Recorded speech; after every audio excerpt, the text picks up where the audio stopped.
मुझे मेरे जीने का हक चाहिए।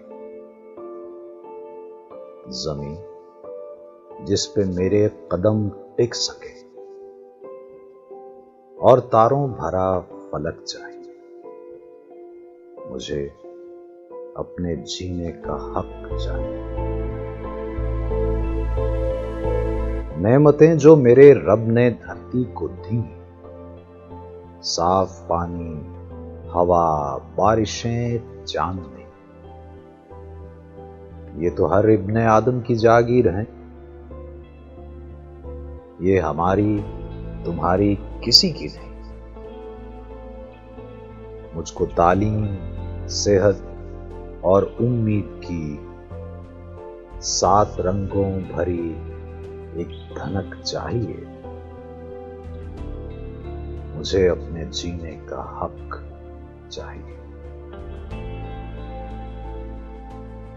ना हवा साफ है, ना फिजा साफ है। वो जो आबे बका था वो नासाफ है। जमी हो, समुंदर हो या आसमां, एक जरा सोचिए अब के क्या साफ है। मौत से पुरखतर है ये आलूदगी। मौत से पुरखतर है ये आलूदगी। दोस्तों, दिल में थोड़ी कसक चाहिए। मुझे अपने जीने का